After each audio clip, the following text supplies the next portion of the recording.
My heart nearly stopped when I played the recording. The smug voice of my wife's lover echoed through the speakers, dripping with arrogance. Does your clueless husband even realize he's raising another man's children? She laughed, carefree, merciless. If you do a good job today, he'll have to raise another one that isn't his. The words sliced through me like a blade. I had believed in the perfect life. A thriving career as a finance consultant in Munich, a six-figure salary, a beautiful home, and a wife, Natalie, who I thought adored me. Our two children, Elise and Lucas, were my pride and joy. I was a fool. That night, as I worked late in my home office, an anonymous email arrived. No text, no subject, just a single audio file. Curious, I clicked play, unaware that in seconds, my world would be obliterated. Natalie's voice was unmistakable, not just speaking but laughing at my expense. Does your clueless husband even suspect he's raising another man's children? A deep, cocky male voice asked. Then came her response, dripping with cruelty. If you do a good job today, he'll have to raise another one that isn't his. My hands trembled, my vision blurred. The room spun around me. I played it again. And again, 10 times over. Each replay drove the betrayal deeper. 12 years. 12 years of my life had been a lie. The phrase raising someone else's kids echoed in my mind like a funeral bell. Elise and Lucas, were they even mine? My stomach twisted violently. Natalie had always played the part of the devoted wife, the loving mother. But beneath that polished facade lurked a monster. I refused to act on impulse. Confrontation was for fools. I needed irrefutable proof, evidence that would ensure there was no escape for her. I did what I did best. I investigated. Within 24 hours, I had cracked into her cloud storage, uncovering photos, videos, and flirtatious messages exchanged with a man named Adrian Becker. I installed spyware on her phone, granting me real-time access to every text call and detail of her sordid affair. And then, the final dagger, I ordered a paternity test. A simple hair sample from Elise and Lucas was all it took. A week later, the results hit my inbox. Neither child was mine. Rage boiled within me. 12 years of deception. 12 years of raising another man's offspring. And she had known all along, watching me pour my love, time, and money into a lie. This wasn't just betrayal. This was theft. Now, it was time for retribution. Natalie had no idea I was aware. I played my role to perfection, kissing her every morning, smiling through family dinners, holding her at night, all while dismantling her life behind the scenes. Adrian Becker, a wealthy real estate developer, carried himself with entitlement, blissfully unaware that I was about to crush him. I needed one final nail in their coffin, so I used Natalie's spyware-infected phone to my advantage. I sent Adrian a text, pretending to be her, arranging a lavish rendezvous at a luxury hotel in Berlin. At the same time, I messaged Natalie, posing as Adrian, suggesting a passionate getaway. Neither had made the booking. I had. When they arrived, expecting secrecy and indulgence, they were met with something else entirely. Adrian's furious wife, a private investigator, and a live-streaming camera broadcasting their treachery to their closest contacts. Natalie's social circle, my family, her colleagues. Everyone saw her true colors. As for Adrian, his wife annihilated him in the divorce. His company severed all ties. His reputation crumbled in an instant. But I wasn't finished yet. The ultimate betrayal deserves the ultimate revenge.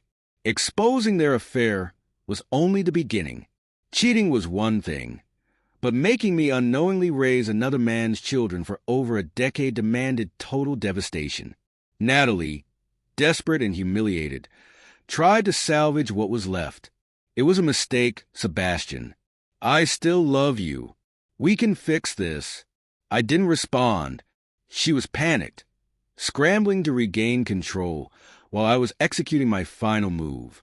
That night, the reckoning began I gathered her parents, closest friends, and my entire family for what she believed was a heartfelt reunion. In reality, it was anything but.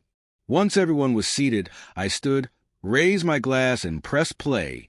Does your oblivious husband even realize he's raising another man's children? Natalie turned as pale as a ghost. If you do a good job today, he'll have to raise another one that isn't his. Gasps filled the room. Her mother dissolved into tears. Her father's face twisted in revulsion. My own parents looked at her with sheer contempt. Then I delivered the final blow. I pulled out the DNA results and revealed the truth. Neither Elise nor Lucas were mine. Silence. Then her father, a highly respected professor who cherished family above all else, stood up, shook his head, and declared, "You are no daughter of mine." Natalie crumpled into sobs, but the damage was done. To me, she was already gone. But I wasn't finished. Natalie had become accustomed to a lavish lifestyle. Designer outfits, extravagant vacations, exclusive social circles, all funded by me. So, I ensured she lost it all. Bank accounts? Frozen. Joint funds? Emptied. Every asset was legally transferred to my name. She no longer had access to a single cent. Our home? Sold. That very night. I called a realtor and listed our mansion on the market. She wouldn't even have a bed to sleep in. Credit card debt? Dumped on her. Every reckless purchase she'd made over the years was now her burden alone. By morning, she was homeless, penniless, and completely alone. But the ultimate strike? The custody battle. Elise and Lucas might not have been my biological children, but I had been the only father they'd ever known. And unlike Natalie, I truly loved them. So, I made a choice. I met with Adrian Becker's wife, the woman whose life had also been shattered by their betrayal. I showed her the paternity results, and together we took action. We sued Adrian for full custody because legally, he was their father. And the courts agreed.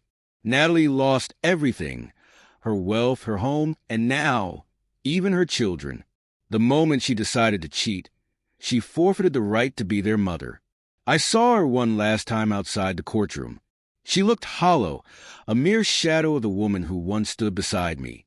Her voice trembled. "Sebastian, please. I have nothing left." I met her eyes, cold and unwavering. "You had everything," I said, "and you threw it away." Tears streamed down her face. "Where will I go?" she whispered. I shrugged. "Not my problem." And then I walked away, leaving her to drown in the ruins of her own making. A year has passed since that night. Natalie vanished into obscurity, bouncing between cheap apartments, working low-wage jobs, disgraced and forgotten. Adrian lost everything, his company, his family, his wealth. The last I heard, he was drowning in debt, living in a tiny rental, a far cry from the arrogant businessman he once was. As for Elise and Lucas, they are thriving. Their biological father never once reached out, and I continued raising them as my own, because being a father isn't about DNA, it's about love. And me? I rebuilt. I moved forward and never looked back. Because in the end, revenge isn't driven by anger, it's about justice. Betrayal comes at a steep price, and when you cross the wrong person, you don't just lose love, you lose everything.